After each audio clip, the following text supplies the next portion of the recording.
सभी मित्रों को मेरा नमस्कार। तो पिछले अध्याय के बाद अब हम आपके सामने लेकर आ गए हैं पल्लव और चालुक्यों के संघर्ष को।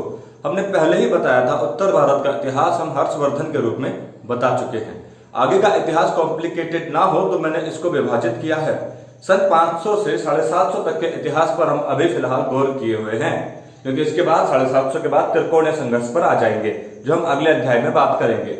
फिलहाल हम बात करते हैं, मैंने पल्लव और चालुक्य को एक साथ लिया है क्योंकि इनको अलग अलग पढ़ाने पे जब ये आपस में लड़ते हैं तो कई बार हम साल में घपला खा जाते हैं, कौन किससे लड़ा, किसका कार्यकाल क्या था।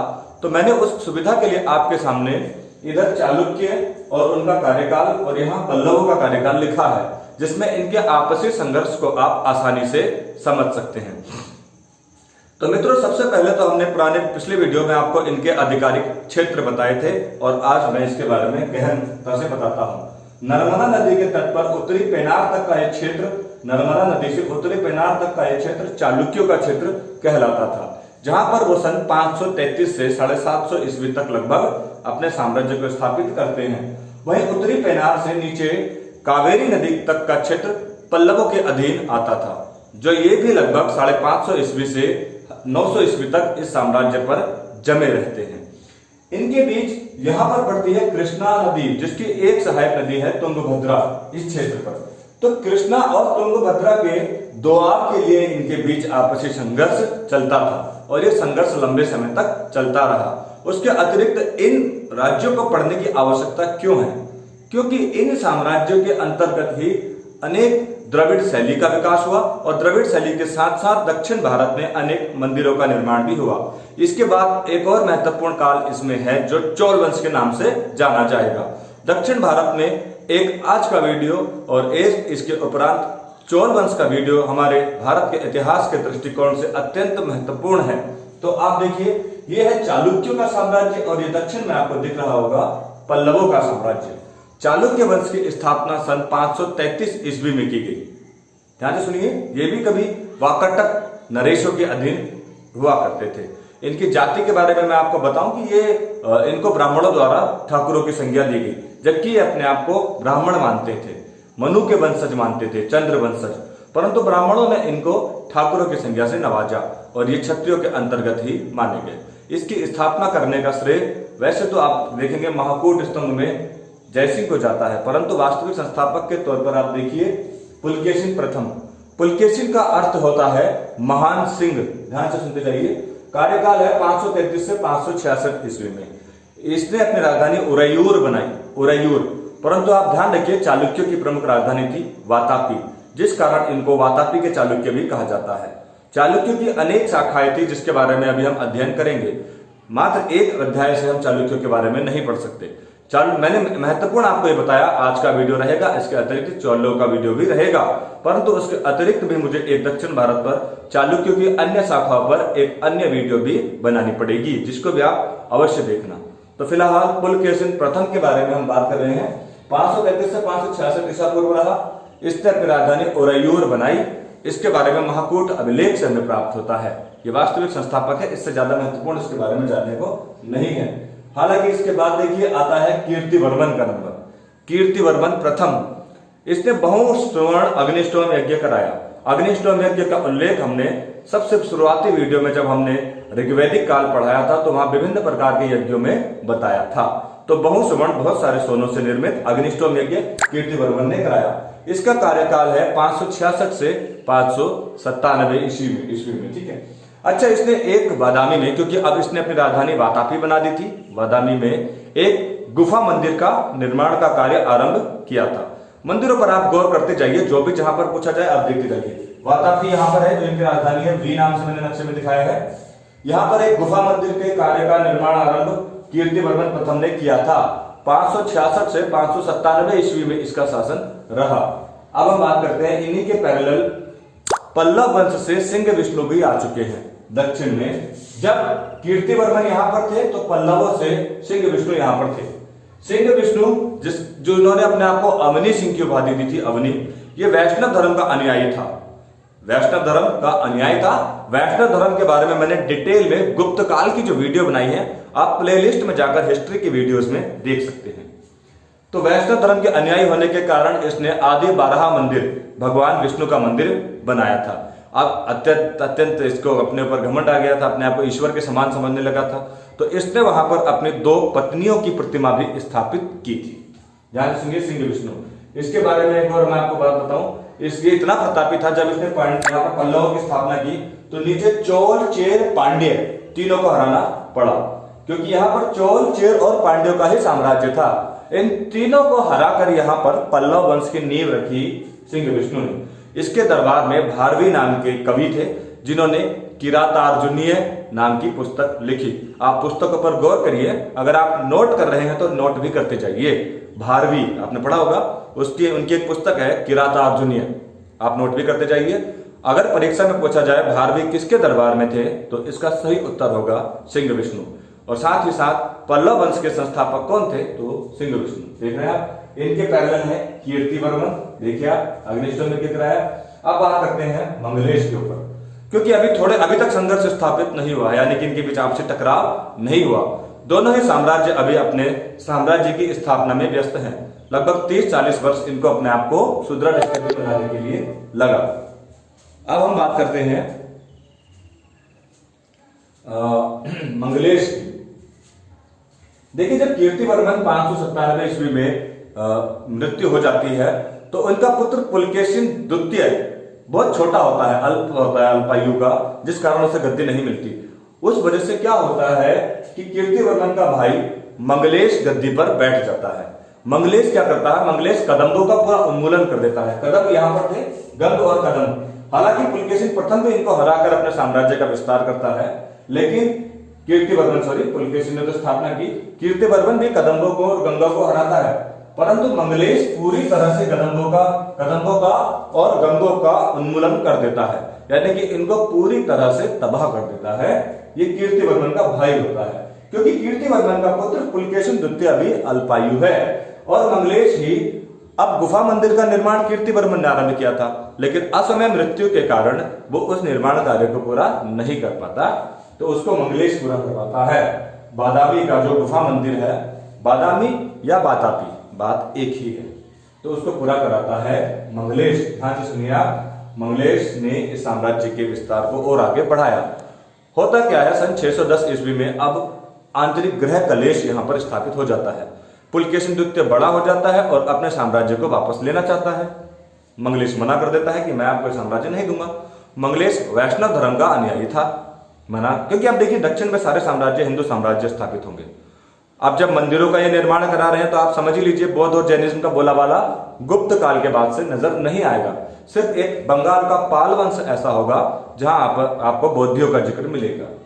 तो देखिए, अब मंगलेश गद्दी नहीं देता, जिस कारण इनके आंतरिक गृह युद्ध स्थापित हो जाता है, जिस कारण चालुक्य बहुत कमजोर भी हो जाते हैं। पुलकेशिन द्वितीय अपनी वास्तविक गद्दी तो हासिल कर लेता है, परंतु उस दौर में साम्राज्य काफी कमजोर हो जाता है। पुलकेशिन द्वितीय सन 610 ईस्वी से 642 तक राजा बनता है। चालुक्य वंश का सबसे शक्तिशाली राज्य पुलकेशिन द्वितीय ही था। जी हाँ, ये वही पुलकेशिन द्वितीय है जिसने सन 620 ईस्वी के आसपास हर्षवर्धन जैसे उत्तर भारत के राजा को हराया था, जबकि दक्षिण भारत के राजा उत्तर भारत के राज्यों की जो बहुत विशाल साम्राज्य होता था उनसे उलझना नहीं चाहते थे।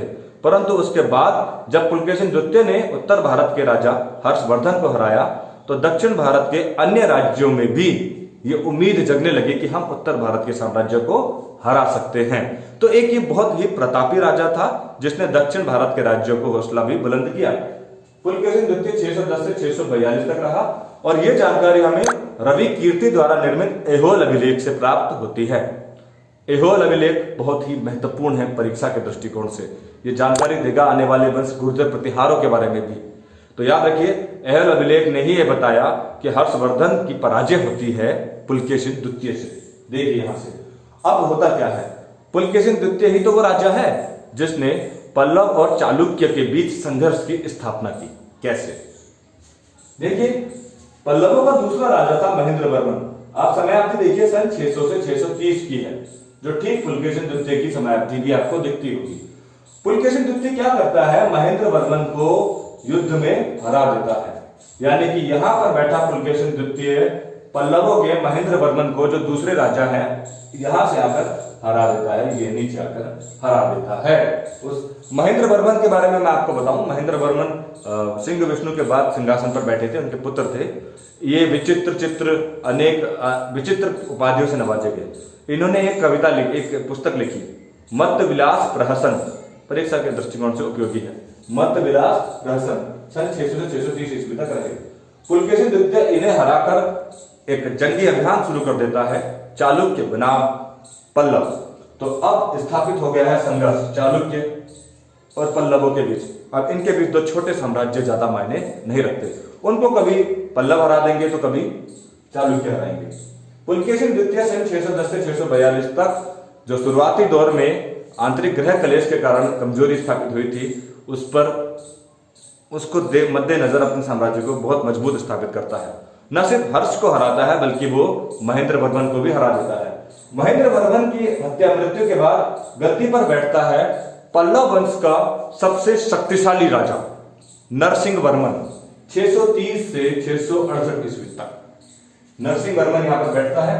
नरसिंह वर्मन यहाँ पर मामल्लपुरम यानी कि महाबलीपुरम नामक शहर की स्थापना करता है और यहाँ पर अनेक मंदिरों की स्थापना भी करता है। ये शैव धर्म का उपासक होता है। महाबलीपुरम के मंदिरों के बारे में आपको क्या बताऊं, रथ मंदिर का नाम सुना होगा आपने, इसी ने बनाया है रथ मंदिर। यूनेस्को ने भी उन्हें विश्व धरोहरों की सूची में स्थापित किया है।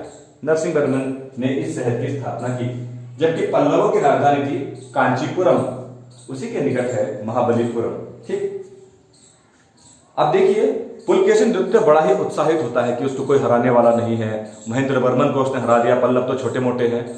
वो अहंकार में इतना लिप्त होता है कि जब उसकी लड़ाई नरसिंह वर्मन से होती है, हमने आपको पहले ही बता दिया कि नरसिंह वर्मन पल्लव वंश का सबसे शक्तिशाली राजा था। ये अहंकार में होता है पुलकेशिन द्वितीय, और नरसिंह वर्मन इसको 3 युद्ध में लगातार कंटिन्यूअस हराता है धड़ाधड़, और तब इसके अहंकार को तोड़ता है। और उसी युद्ध में सन 642 ईस्वी में इसकी मृत्यु भी हो जाती है। देखिए, पिताजी को हराया महेंद्र वर्मन को, बदला लिया नरसिंह वर्मन ने उसी पुलकेशिन द्वितीय की हत्या करके। गजब की कहानी बनी। अब संघर्ष की शुरुआत तो हो गई थी नरसिंह वर्मन, और ये युद्ध हुआ था, मैं आपको बता दूं, मणिमंगलम का युद्ध। पूछा जाता है तो बता रहा हूं। नरसिंह वर्मन ने जिस युद्ध में पुलकेशिन द्वितीय को हराया उसको बोलते हैं मणिमंगलम का युद्ध, जिसमें यह हार होती है। अच्छा, नरसिंह वर्मन ने हरा दिया पुलकेशिन द्वितीय को, और पुलकेशिन द्वितीय 642 ईस्वी में मर गया, और 13 वर्ष बाद विक्रमादित्य प्रथम गद्दी पर बैठा, और 13 वर्षों तक तो कोई राजा ही नहीं मिला चालुक्यों को। ऐसी दुर्दशा कर दी। अब नरसिंह वर्मन बहुत ही शक्तिशाली था। देखिए आप, मैंने बताया ना कि पुलकेशिन द्वितीय को हराया, और अब यहां पर एक शून्य स्थापित हो गया चालुक्यों में। 13 वर्ष बाद बड़ी हिम्मत करके गद्दी पर बैठता है पुलकेशिन द्वितीय का पुत्र विक्रमादित्य। अब ये भी अत्यंत प्रतापी होता है। पहले तो ये बदला लेना चाहता है पल्लवों से, लेकिन नरसिंह वर्मन से भिड़ना आसान नहीं था। सन 668 ईस्वी में नरसिंह वर्मन की मृत्यु हो जाती है, और मृत्यु होने के बाद देखिए, हाँ, इसने द्रविड़, जब ये वातापी को जीत लेता है पुलकेशिन द्वितीय को, तो एक उपाधि लेता है वातापी कोंड के नाम से। वातापी कोंड के नाम से उपाधि लेता है। ठीक है, तो देखिए आप, अब यहाँ पर आप देख पा रहे होंगे नरसिंह वर्मन की मृत्यु हो जाती है 668 ईस्वी में। अब गद्दी पर बैठता है महेंद्र वर्मन द्वितीय। नरसिंह वर्मन के जाते ही विक्रमादित्य को यह लगता है यह सही मौका है बदला लेने का, प्रतापी राजा तो मर चुका है। तो ये क्या करता है, ये बदला लेता है, और मात्र 2 वर्ष ही अभी राज स्थापित किया था महेंद्र वर्मन द्वितीय ने, और उसकी ये हत्या कर देता है। संघर्ष में एक और पड़ाव, देख रहे हैं आप, संघर्ष बढ़ता ही जा रहा है। पुलकेशिन द्वितीय हराता है महेंद्र वर्मन को, उसके बाद नरसिंह वर्मन बदला लेता है पुलकेशिन द्वितीय को हराकर। तत्पश्चात विक्रमादित्य हत्या कर देता है महेंद्र वर्मन की। पिता की मृत्यु का बदला बेटे से लिया जा रहा है, और बेटा ही ले रहा है। तो देखिए, महेंद्र वर्मन की हत्या सन 670 ईस्वी में हो जाती है। विक्रमादित्य ने क्या, देखिए पुलकेशिन द्वितीय क्या करता है, पुलकेशिन द्वितीय का साम्राज्य जब बड़ा हो जाता है तो ये पूर्व का क्षेत्र अपने भाई कुब्ज विष्णुवर्धन को दे देता है, वेंगी का। तो यहां से एक और अन्य शाखा स्थापित हो जाती है चालुक्यों की, वेंगी के चालुक्य। यहाँ पर यह साम्राज्य पुलकेशिन द्वितीय, क्योंकि वो बहुत बड़े साम्राज्य को जीत जाता है, अपने दूसरे भाई को कुब्ज विष्णुवर्धन को देकर नए वेंगी के चालुक्यों की स्थापना कर देता है। हम एक अन्य वीडियो में अन्य चालुक्य शाखाओं का जब जिक्र करेंगे तो आपको वेंगी के, लाट के और कल्याणी के चालुक्य के बारे में जरूर बताएंगे। ठीक, तो देखिए अब क्या हुआ, अब विक्रमादित्य फर्स्ट ने भी यही काम किया। लाट चालुक्य के उत्तरी क्षेत्र को अपने भाई को वो हिस्सा दे देता है और उसे लाट का गवर्नर बना देता है। तो ये अपने भाइयों को थोड़ा थोड़ा क्षेत्र दे करके भी साम्राज्य पर अपना स्थान स्थापित करते हैं। विक्रमादित्य प्रथम के बाद आता है नंबर विनयादित्य का। विनयादित्य ने साम्राज्य स्थापित किया 681 से 696। वहीं उसी दौरान परमेश्वर वर्मन प्रथम ने 670 से 696 तक इस साम्राज्य को स्थापित किया। कुछ समय के लिए युद्ध विराम होता है, इनके बीच आपसी संघर्ष नहीं होता, बल्कि विनयादित्य दोनों अपने अपने कार्यकाल को पूरा करते हैं 20-25 साल का। विनयादित्य दक्षिण के भारत के राज्यों को जीतने में व्यस्त रहता है, चोल और पांड्यों को। मगर अभी यह संघर्ष खत्म नहीं हुआ।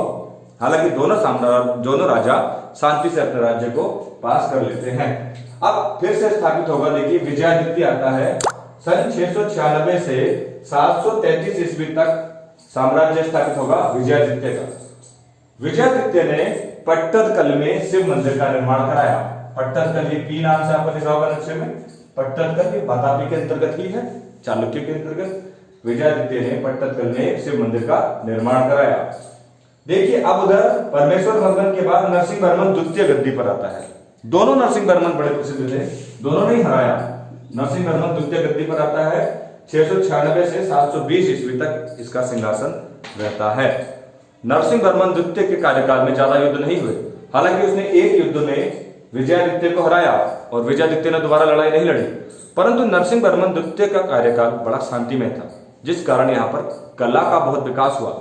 मैं आपकी जानकारी के लिए बता दूं, राज सिद्धेश्वर मंदिर और ऐरातेश्वर मंदिर। राज सिद्धेश्वर मंदिर कांचीपुरम में है। जो मैं आपको जानकारी दूं कि इसको हम राज सिद्धेश्वर मंदिर को कैलाश मंदिर के नाम से भी जानते हैं। आप कंफ्यूज मत होना, राज राजेश्वर मंदिर अलग है, जो चोल नरेश राजराज ने बनाया। ये राज सिद्धेश्वर मंदिर है जो यूनेस्को की धरोहर सूची में भी सम्मिलित है। ऐरावतेश्वर यानी हाथियों वाला और राज सिद्धेश्वर, इन दोनों मंदिरों का निर्माण कराया नरसिंह वर्मन द्वितीय ने। और साथ ये मंदिर बड़े प्रसिद्ध हैं, जो पूछे जाते हैं अक्सर, किसने गुफा मंदिर बनाया, किसने शिव मंदिर बनाया पट्टदकल में। देखिए आपने देखा होगा शिव मंदिर विजयादित्य ने बनाया। ठीक है, तो ये चीजें आपको इंपोर्टेंट लगेंगी और नोट भी करनी चाहिए। युद्ध तो खैर इतने महत्वपूर्ण इसके नहीं है, फिर भी आपको डिटेल में बताने पड़ेंगे। नरसिंह वर्मन ने विजयादित्य को हराया और अब विजयादित्य जिस तरह से नरसिंह वर्मन प्रथम से युद्ध नहीं जीत पा रहे थे, उसके बेटे का इंतजार किया। उसी तरह से नरसिंह वर्मन द्वितीय से भी युद्ध जीतना असंभव था, तो इंतजार होता है उसके बेटे का। और बेटे को जैसे ही नरसिंह वर्मन की मृत्यु होती है 720 ईस्वी में, गद्दी पर आता है परमेश्वर वर्मन। और परमेश्वर वर्मन द्वितीय को विजयादित्य युद्ध में हरा देता है और हराने के बाद वो लूट लेता है तंजौर को, सॉरी कांची को।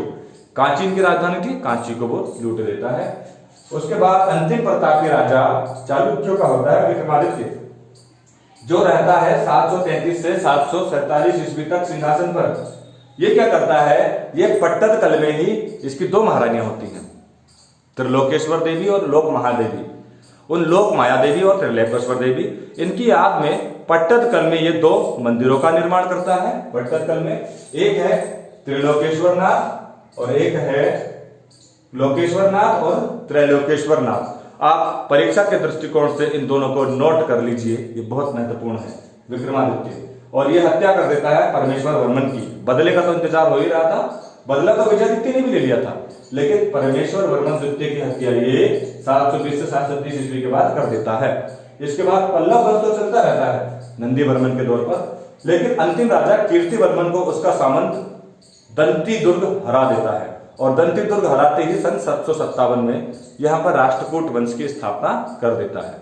अब राष्ट्रकूट और पल्लव लड़ाई होने से पहले ही राष्ट्रकूटों की बेटी रेवा से शादी हो जाती है नंदी वर्मन की, जो यहाँ पर अंतिम प्रतापशाली राजा दिख रहा होगा, जिस कारण पल्लव यहाँ पर लगभग 897 ईस्वी तक राज कर पाए। हालांकि इसके बाद आप देखेंगे कि पल्लवों की भी लड़ाई होती है राष्ट्रकूटों से, वो इतना ज्यादा महत्वपूर्ण हमारे लिए जानना जरूरी नहीं था। फिलहाल ये चालुक्य और पल्लव वंश को मैंने एक साथ लिया क्योंकि इनके बीच आपसी संघर्ष था और इनके मंदिरों के बारे में आप जरूर देखें। जब ये पूरा वीडियो हो जाएगा मध्यमकालीन का, तो मैं एक वीडियो पूरे दक्षिण भारत की कला शैली पर बनाऊंगा, तो आपको इन मंदिरों के बारे में जरूर बताऊंगा। फिलहाल आप अपनी जानकारी के लिए इन घटनाओं को याद रखिए क्योंकि मेरे आने वाले वीडियो में इनका जिक्र जरूर होगा। और आप इंतजार करिए हमारी अगली वीडियो का, जो अब कन्नौज के संघर्ष के लिए बनने वाली है। तब तक आप इस वीडियो को लाइक करिए, शेयर किए, सब्सक्राइब करिए और हमारे साथ बने रहिए इतिहास में। धन्यवाद।